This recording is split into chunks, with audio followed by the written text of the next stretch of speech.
The Tinder Trap. I met a girl through Tinder, and after a few days of chatting, we decided to meet up at a bar downtown. The evening started off great. We hit it off immediately, laughing and talking like old friends. The conversation flowed effortlessly, and there was a genuine connection. As the night progressed, we decided to take things further and head back to her apartment. I left my car in the bar's parking lot, and we drove off in her car, still caught up in our animated conversation. As we drove, something strange started happening. I began to feel really weird. Initially, I brushed it off as just a bit of tiredness or the effects of the drinks I'd had. But then the sensation grew stronger, and I knew something was wrong. I hadn't drunk enough to be feeling this out of control. Suddenly, a wave of panic hit me. Did she put something in my drink?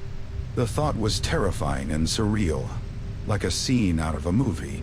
My mind raced, trying to piece together what was happening. I wanted to stay alert, to stay in control, but everything around me started to blur. My thoughts became fragmented, and I struggled to keep my eyes open. Fear and confusion overwhelmed me. It was a terrifying realization that something was seriously wrong, and I had to figure out what to do before it was too late. My instincts were screaming at me to do something, but my body wouldn't respond. The world around me faded, and the next thing I knew, everything went dark. The next thing I remember, I was sitting in a chair, half asleep and disoriented. My vision was blurry, but I could make out the shapes of three girls standing in front of me. One of them, the girl I had met earlier, was holding a kitchen knife. The sight of the blade made my heart race. The Tinder Trap. I met a girl through Tinder, and after a few days of chatting, we decided to meet up at a bar downtown. The evening started off great. We hit it off immediately, laughing and talking like old friends. The conversation flowed effortlessly, and there was a genuine connection. As the night progressed, we decided to take things further and head back to her apartment. I left my car in the bar's parking lot, and we drove off in her car, still caught up in our animated conversation. As we drove, something strange started happening. I began to feel really weird. Initially, I brushed it off as just a bit of tiredness or the effects of the drinks I'd had. But then the sensation grew stronger, and I knew something was wrong. I hadn't drunk enough to be feeling this out of control. Suddenly, a wave of panic hit me. Did she put something in my drink? The thought was terrifying and surreal, like a scene out of a movie. My mind raced, trying to piece together what was happening. I wanted to stay alert, to stay in control, but everything around me started to blur. My thoughts became fragmented, and I struggled to keep my eyes open. Fear and confusion overwhelmed me. It was a terrifying realization that something was seriously wrong, and I had to figure out what to do before it was too late. My instincts were screaming at me to do something, but my body wouldn't respond. The world around me faded, and the next thing I knew, everything went dark. The next thing I remember, I was sitting in a chair, half asleep and disoriented. My vision was blurry, but I could make out the shapes of three girls standing in front of me. One of them, the girl I had met earlier, was holding a kitchen knife. The sight of the blade made my heart race. Another girl was crying, her sobs echoing in the room, adding to the surreal nightmare I found myself in. I tried to move, to speak, but my body wouldn't respond. It felt like I was trapped in my own skin, paralyzed by whatever had been slipped into my drink. Panic surged through me as I desperately tried to make sense of what was happening. The room was dimly lit, casting eerie shadows on the walls. The girl with the knife stepped closer, her face a mixture of fear and determination. The crying girl's sobs grew louder, each one a jarring reminder of my helplessness. I strained against the invisible chains holding me down, every muscle screaming in silent rebellion. My mind raced through possible escapes, but each one seemed more impossible than the last. The third girl stood silently, her eyes locked on mine as if she were waiting for something, anything, to happen. The air was thick with tension, every second dragging on like an eternity. The sinister swipe. Nowadays, people find their partners not just by chance, but through mobile phone applications. One such person was Jennifer. Her best friend Emma had created her Tinder profile for her. Jennifer didn't like meeting people online at all, but given her busy schedule, she didn't have any other option. One night, after finishing her office work, Jennifer was sitting on her couch, scrolling through her phone. Suddenly, she got a Tinder notification. "You have a match." Jennifer's profile had matched with a guy named Jason. Instantly, Jennifer clicked on the notification and started looking at Jason's profile. During this time, Jennifer received a small message from Jason. "Hi, guy." Jason's profile seemed quite attractive to Jennifer. She replied to Jason, and soon they started texting each other. Jennifer found the conversations with Jason quite interesting. After talking for about an hour, Jason asked Jennifer, "Would you like to go on a date with me?" Since Jennifer was also interested, she said, "Yes." Jason then sent another message. "How about right now?" It was actually 3 a.m., so Jennifer thought he was joking and replied jokingly, "Why not?" But what happened next was no joke. As soon as Jennifer sent her message, Jason went offline. Just then, there was a sudden knock at Jennifer's door. Hearing the knock so late at night, Jennifer was completely shocked. She looked through the peephole but didn't see anyone. Even when she opened the door to check, there was no one there. At that moment, Jennifer received another notification on her phone. It was a message from Jason saying, "You look perfect in your black dress." Reading this, the color drained from Jennifer's face. She nervously looked around, but there was no one in sight. She quickly shut the door and went back inside her house. Then another message from Jason came through. "Don't be scared, I was just complimenting you." This was starting to feel very strange to Jennifer. She messaged Jason, asking how he knew the color of her dress, but Jason didn't respond. Feeling uneasy about the whole situation, Jennifer turned off her phone and lay down on her couch. But within seconds, her phone received another notification. Jennifer was terrified because she had just turned off her phone, making it impossible for notifications to come through. Checking her phone, she saw that Jason had messaged again, "I haven't given you permission to sleep yet." Jennifer's heart raced, and she started hearing clicking sounds from the windows of her house. Holding her head in her hands, she moved towards the door, but suddenly, everything went silent. Then, another message from Jason arrived. "I think we are meant for each other." Jennifer began to cry out of fear and asked Jason why he was doing this and who he really was. For a few moments, there was no reply. Then, a message came. "I think I've fallen in love with you. Do you love me too?" Reading this made Jennifer feel even worse. She sobbed uncontrollably until she felt hands around her neck, choking her. As Jennifer struggled to breathe, notifications from Jason continued to flood her phone. "Say you love me."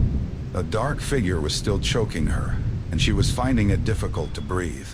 Darkness started to cloud her vision, and with no other way out, Jennifer choked out, "I love you too." Suddenly, the hands around her neck released. A final message from Jason came through. "Good girl.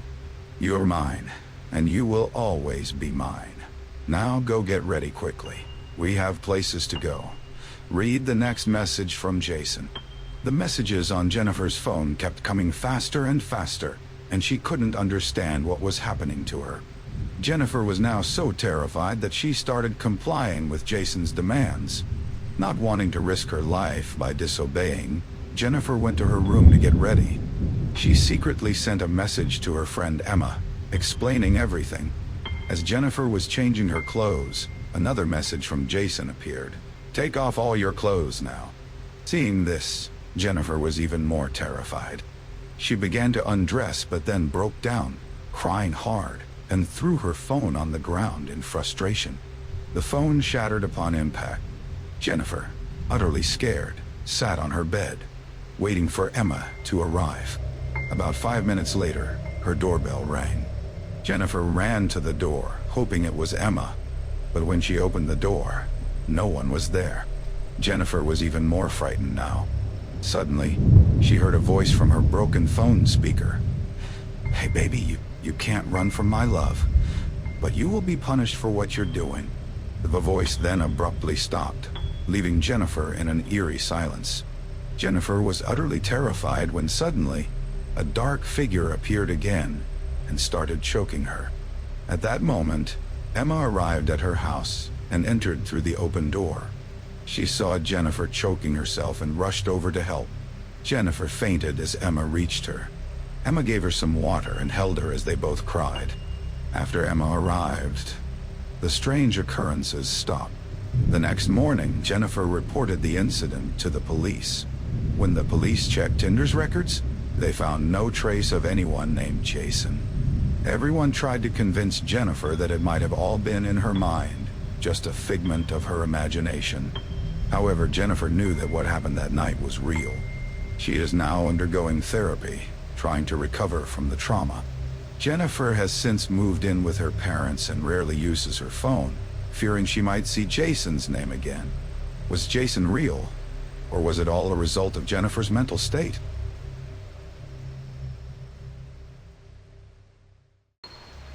The hidden presence. I never really had much luck when it came to relationships or love in general. I had been with several women. Most of them were girls from my class or women I picked up at parties. Later, there were also colleagues from work. But none of these relationships lasted long. I'm not exactly sure why, but it was probably due to differing interests and simply not being compatible. It was always tough when a relationship ended, and we had to go our separate ways. I was just so tired of that pain. I wanted to meet a woman who was like me, someone who liked me, shared my interests, and accepted me for who I am. That's why I created a dating profile. For a long time, I hesitated. I was afraid that people I knew would see the profile and somehow make fun of me. But despite this fear, I went ahead and created it. I uploaded my profile. I looked through my gallery on my phone for a nice picture of myself. This was harder than expected because I didn't think I was particularly attractive and rarely took photos of myself. Eventually, I found one that looked decent and was funny. I added it and could now complete my profile. I tried to come across as friendly, mentioning that I'd be happy to meet new people or just chat. Furthermore, I added some interests like walking and reading, though I didn't mention that I spent most of my time on the computer. Then, I was ready to put my profile online. It took some courage to make my profile public.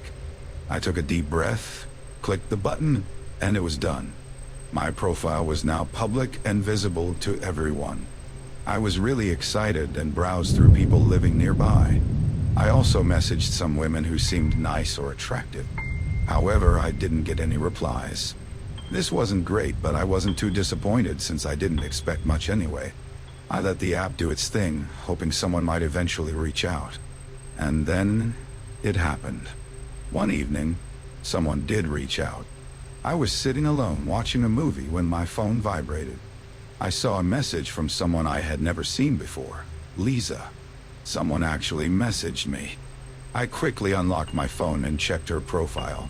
I was impressed. She was really charming. A pretty, slightly shorter girl with freckles and blue eyes. She lived only a few miles away. She liked walking, fantasy novels, and was a bit of a TV and movie junkie, just like me. She sounded really delightful. I clicked on the message, and she had written a friendly hey with a little smiling emoji. Without wasting a second, I replied with a hey as well. And then we began a relatively short but really nice conversation. We talked briefly about who we were, what we did for work, and our hobbies. We decided that we should meet up. The very next day, we planned to meet at a nearby mall. I was really excited. I waited at the bus stop as we had arranged and thought about the possibilities. Maybe she wasn't the girl in the photos. Perhaps I was being pranked. Perhaps one of my friends had discovered my profile and was now playing a cruel joke on me. I stood there at the bus stop, trembling, and then her bus arrived. She got off and looked just like her pictures, maybe even a bit prettier. She was one of the most beautiful girls I had ever seen. She walked up to me. We greeted each other warmly, and then we headed into the mall. We strolled around, chatted, and eventually had dinner at the local Italian restaurant. The date was really nice, but as is often the case when you only know someone from the internet, there were some awkward moments. Sometimes, there were uncomfortable silences. Our sense of humor didn't always align, and we had differing opinions and views on some things, but that was completely normal. By the end of our nearly 3-hour meeting, I was absolutely convinced that we should meet again. I drove her home so she wouldn't have to wait half an hour for the bus, and we said our goodbyes. What can I say? After that day, we spent a lot of time together. We went to the park, swam together, and watched TV series at her house in the evenings.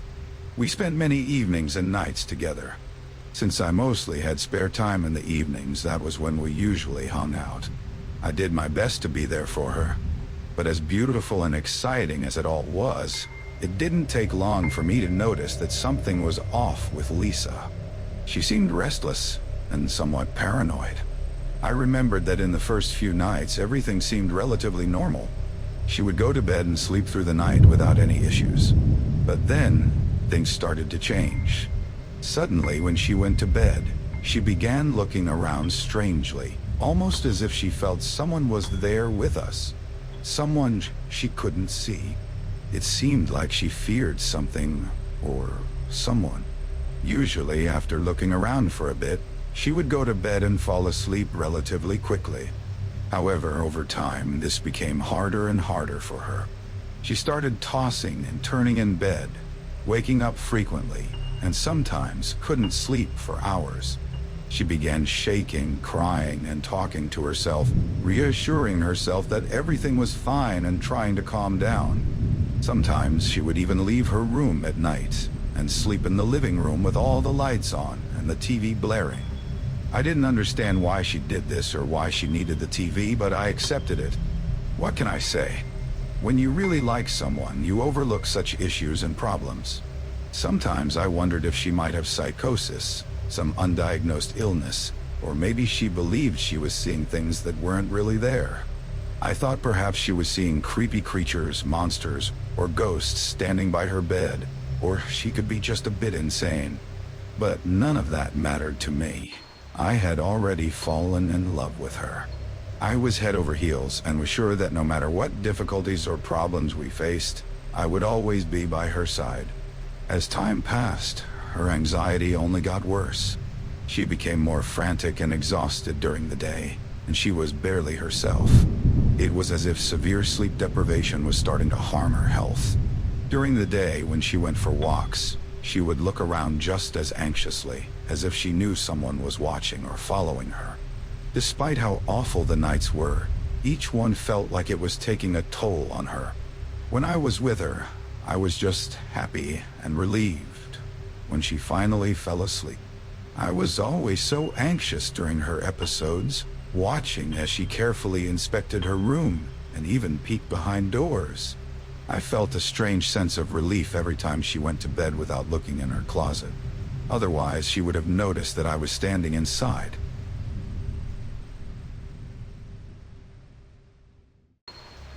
Vanishing on Venice Beach. This is a true story that happened not to someone else, but to a very dear friend of mine. I won't reveal his real name, but let's call him Chris. It happened in 2015, in Los Angeles. I hadn't been in LA for long, and I was living next to Chris, who had recently moved into the apartment next door. He used to live elsewhere, but had just started living here. I asked him to come and live next to me. Chris had a strange habit. I don't know if it was good or bad, but many people have it. He loved getting attention from girls. Little did he know that this habit would lead him into a deep mess. So, what happened? Let me tell you in detail. It was a night in December 2015. Chris had been using Tinder for quite some time, but never got any messages. Maybe it was because of where he used to live, where matches weren't very likely. When he moved to a posh area in LA, The environment and the people were very different. About 15 to 20 days after he moved in, one night around 11:30 or 12, we had finished dinner and were talking about our plans for the next day. We used to go to auditions, so we were discussing how and where to go. Chris started swiping on Tinder, left and right, without much thought. I didn't know much about Tinder, but I knew he never rejected anyone. He swiped right for everyone, hoping to get likes from the girls. He kept doing this while saying, "Hey, we're talking about work, and I'm just wasting time. I haven't gotten a match yet." I asked him to keep trying, as we were in LA now, and things could be different here. We laughed it off and continued our conversation. I asked him to keep trying, as we were in LA now. We laughed it off and moved on with our conversation. Around 12:30 that night, Chris got a match with a girl on Tinder. He showed me her picture, and I thought, no way, she can't be real. It must be some model's photo. It seemed too good to be true. They started chatting, and about 20-25 minutes later, there was a loud noise from outside. We peeked out the window and saw a black BMW parked below. Chris was excited and said the girl had arrived. I warned him to be careful, but he was too thrilled to listen and left for his apartment. I didn't know what happened next until a week later, when Chris told me everything. Here's what he shared. When the car horn honked, he went down. The girl, and another girl who was with her, asked if he had a friend who could join them. Chris called one of our neighbors, and they all got into the BMW auto. The girls mentioned they had everything needed for a party and suggested they go somewhere nice. They drove to another upscale area in LA and picked up another friend of the girls. Now, there were 3 girls and 3 guys in the car. They headed towards Venice Beach, a place known for being deserted at night but crowded during the day. It was around 1:30 a.m. when they reached the beach. The area was dark, with no lights. They parked the car a bit away from the main entrance to avoid the police noticing them. The girls said they had party supplies in the car and started getting things out. Chris noticed the girls exchanging glances and whispering, but brushed it off, thinking they were just excited about the night. As they were setting up, the atmosphere turned a bit strange. Chris noticed the girls were acting oddly, whispering to each other. Suddenly, one of the girls made a call, and within minutes, 2 more guys arrived. Now there were 5 men and 3 women, and Chris started feeling uneasy. One of the new guys suggested they go to a more secluded part of the beach. Chris wanted to leave, but his friend insisted they stay, thinking it was just party jitters. As they moved further away from the car, the girls started getting more distant, and Chris's anxiety grew. Finally, Chris decided he'd had enough and told his friend they should leave. But as they turned to go, one of the new guys grabbed Chris's friend, and the situation escalated quickly. Chris managed to escape and ran back to the car, but his friend wasn't so lucky. Chris drove away and went straight to the police. They returned to the beach, but by then, the others were gone. It turned out to be a setup. The girls and their accomplices were part of a gang that lured men using dating apps to rob them. Chris's friend was found later, shaken but unharmed, and they both realized how close they had come to serious danger. The girls mentioned they had everything needed for a party and started getting things out of their bags. The group walked towards the beach, holding hands and chatting. After about 10-15 minutes, the main girl and her friend said they were tired and wanted to go back to the car. Chris's 2 friends went with them, leaving Chris and his Tinder match alone on the beach. Chris and the girl continued to walk along the beach, enjoying the night. However, after about half an hour, the girl seemed very drunk, and Chris started to worry. He suggested they go back to the car, but she insisted on walking closer to the water. Despite his protests, she kept insisting, saying she would join him in the car afterward. Chris kept an eye on her as she walked towards the waves. Suddenly, his phone vibrated with a message from a group chat. He took out his phone, saw the message, and put it back in his pocket. When he looked up again, the girl was gone. She had only been about 20 to 25 steps away, but now she was nowhere to be seen. It wasn't completely dark, It was a moonlit night, so visibility was decent. Chris felt a wave of panic. He looked around, calling her name, but there was no response. He thought maybe the alcohol was affecting his perception. He kept searching, but she had completely vanished. Chris was now frantic, calling out but seeing no one. Panic set in as he ran back to the car, only to find it empty. This realization terrified him. Where had everyone gone in such a short time? He anxiously looked around, thinking they might have moved the car, but there was no sign of it. After about 15-20 minutes of wandering around, Chris tried calling his friends, but there was no network coverage. Both his friends' phones were unreachable. Chris was now genuinely scared. He thought maybe the girls had taken his friends to drop them off somewhere. Unsure of what to do, he decided to grab a cab and head back home, hoping to find them there. When he reached home, he called me, but I didn't pick up. I thought he was just calling to boast about his night out with the girls. He then tried knocking on my door several times, but I was deep asleep and didn't hear it. Finally, one of his friends, who had gone with him, opened the door, groggy from sleep. Chris asked, "What happened? When did you get back?" The friend, still half asleep, mumbled that he had no idea. Chris was now even more confused. He checked on the second friend, who was also fast asleep. He couldn't understand how they had all returned home and fallen asleep without him knowing. The situation was bizarre. He stayed up all night, waiting for his friends to wake up so he could get some answers. At around 7:30 a.m., his friends finally woke up. Chris immediately asked them what had happened the previous night. They seemed puzzled and asked him to explain, saying they didn't remember much. Chris recounted the whole night, explaining how they had gone to the beach, how the girls had disappeared, and how he had found them asleep at home.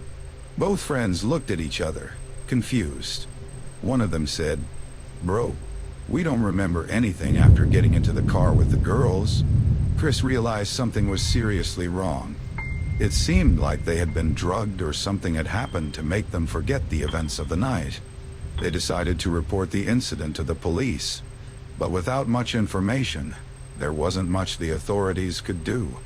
This whole experience left Chris shaken, realizing how dangerous it can be to meet strangers online without knowing anything about them.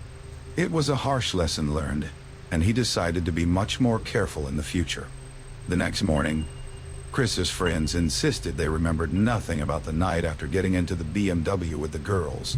Chris was in disbelief and asked them to swear they were telling the truth, knowing they never lied under oath. The friends were adamant they hadn't gone anywhere, and they had no memory of the events Chris described. Chris then recalled the photo of the girl he showed me. He was sure it was the same high-profile girl they had met, but his friend's denial was firm. They didn't even recall going to Venice Beach or meeting the third girl. Frustrated and confused, Chris called me again to recount the night's events.